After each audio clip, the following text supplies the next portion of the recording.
What's up everyone, it's Scotty with Money Investing. In this video, we are going to be talking about one stock, one company that reported their first quarter fiscal year 2023 earnings just this morning. And it's got potential. It's got a ton of potential in my opinion. As always, if you enjoyed this video and find it helpful, make sure that you drop a like. Don't forget to subscribe to the channel if you're just joining us for the first time. And the link to our Discord and Patreon is going to be down below if you're interested in joining and of course getting access to all the buy and sell alerts, options alerts, trade ideas. There is a 16% discount that does expire at the end of this month. So that'll give you access to even the private live streams that we're doing 3 days a week. So link's going to be down below. Now, as I mentioned in my previous videos and previous live streams, there's going to be a lot of companies in 2023 that are turning the corner towards profitability. These are companies like Shopify and Square and even Palantir. There's going to be a ton of companies that are very similar to these that are turning the corner towards profitability. By the way, I do apologize if there is background noise coming in because there is once again some construction going on in the apartment above me. So I do apologize if you guys can kind of hear that from the microphone. So anyway, the company we are talking about today is going to be none other than Sea Limited.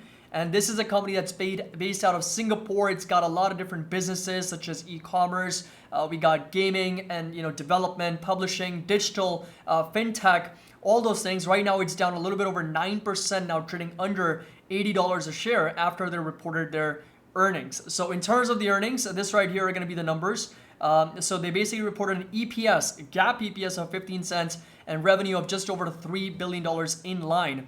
And 15 cents may not be comparable to the consensus of 73 cents, but that's because the company took a intangible loss of goodwill amortization, which I'll go over here in just a minute. So it's pretty much mentioned here. The total net income was negatively impacted by about $118 million of impairment of goodwill associated with prior acquisitions, and revenue was up almost 5% to a little bit over $3 billion. So that's where we are, and the company obviously selling off. It has had a wild ride in the last 4 to 5 years. From 2018, it's gone up a little bit over 3,400%, almost 3,500%, to trade as high as $376. And then, of course, in 2022, the entire bear market dropped about 90%, and since has now recovered about 100%, and now it's coming back down a little bit close to 10%. So it's been all over the place, and the market cap right now is sitting at just under $50 billion. So if you go over to the actual numbers, this right here is going to be a nice infographic for us to look at. $3 billion total revenue, up about 4.9% on a year-over-year basis. This right here, $1.4 billion of total gross profits. These are pretty good margins, right? We're talking almost a 50% margin for gross profits, and of course a 21% increase on a year-over-year basis. Total net income just under $88 million, but again, $117.9 billion was impairment of goodwill associated with the prior acquisition, and about $500 million in adjusted EBITDA, $7.2 billion of cash and cash equivalents, and short-term investments. We'll go over the balance sheet here in just a minute. And e-commerce revenue was up 36%, $2.1 billion. And the marketplace revenue was up to $1.8 billion. That's the breakdown over there. And then the adjusted EBITDA, $207 million, and digital entertainment revenue was down because of a shift in monetization and user engagement with the content. So it was just a little bit over $500 million, which was dramatically down. But this right here was the revenue that kind of made up for it because e-commerce was up and then digital revenue was down. First of all, let me just go over show you what they actually do. So they've got Garena, which is like an online games development and publishing, which is like gaming arena. And they've got Shopee, which is their e-commerce platform, shop online anytime, anywhere. And C-Money is their digital payments and financial services platform as well. So that's really what they do, and they're based out of Singapore. And then this right here, almost 50% adjusted EBITDA as a percentage of gross bookings, almost 500 million quarterly active users, which was an increase from fourth quarter 2022. So quarter over quarter, we're seeing an increase, and almost 38 million quarterly paying users, which was down a little bit from a quarter over quarter perspective here. So that's a little bit more concerning for the company. And again, digital financial services revenue was up 75%, so they're definitely gaining steam with the fintech part of the business.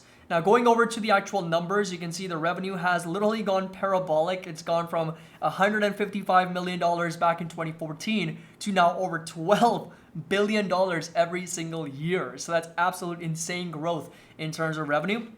And gross profit also very similar, parabolic growth here from literally $36 million to over $5.1 billion in the last 7 to 8 years alone. So if you do the math here, 5185 divided by 36, we're looking at 144 times increase in the last 6 to 7 years. Operating income is now starting to turn the corner. So we just learned a net income from the company. In fact, they've also reported a Q4 as a profitable as well. So you can see that the last several years unprofitable. And if you go over to the quarterly, you'll notice that they actually turned the corner in the fourth quarter of 2022, where they reported a $430 million net income, about 12% margins. And first quarter as well, they reported profitable numbers. Of course, if it weren't for that goodwill impairment, it would have been well over actually over $200 million in net income.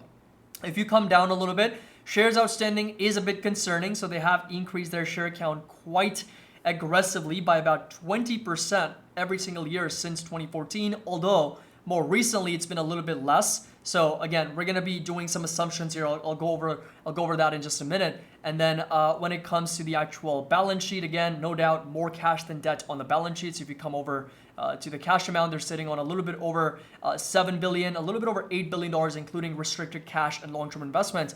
And of course, debt is only at $4.5 billion, which gives them negative net debt of about $2.39 billion, or close to $3 billion. So that's good. Current ratios over 1, quick ratios over 1. So that's also very, very good numbers there for the company. When it comes to profitability, again, we've already talked about it briefly, but 45 to 50% gross margins. And these numbers are negative right now because it's taking into account on a GAAP basis, prior year, trailing 12 months. But now we know that the company is turning the corner towards profitability. So these numbers, again, 12% margin for net income is what we're looking at.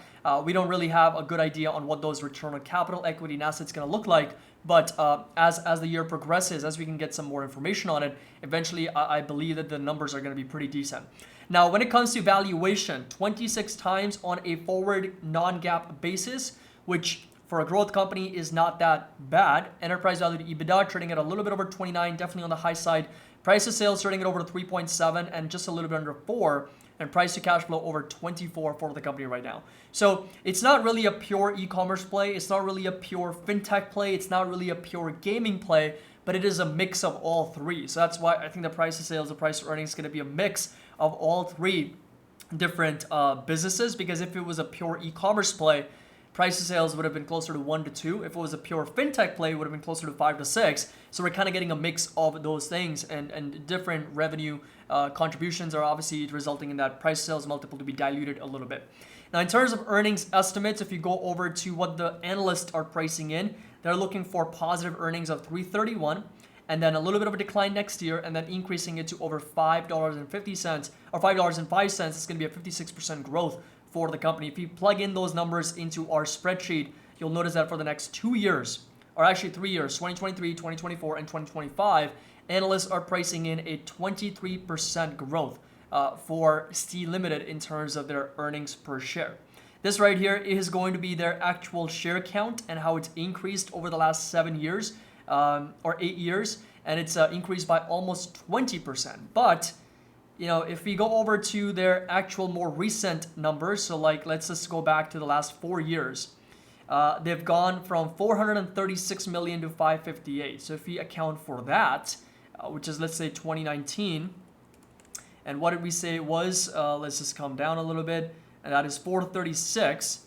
If you plug in that number, it's closer to 8.5%. So if we are coming off of a very low base from back in 2014, yes, it's going to be closer to 20%. But if you look at the more recent trend, which is the last 3 years, they have still increased their share count by about 8.5%. So just to be on the safe side, I'm not going to go with 20. I'm not going to go with 8 either. Let's go with 10% share dilution, which is definitely a big red flag, something to be concerned about. But it's me being more conservative here because I believe that they're not going to actually dilute shareholders by 10%. I'd be surprised if they actually do that, but I'm pretty sure they're going to be doing a lot less than 10% or 8% as we progress here moving forward because they're already at such a high base. So I don't think they're going to be increasing their share amount by a whole lot. So I think 10% is a very reasonable yet conservative number to go with.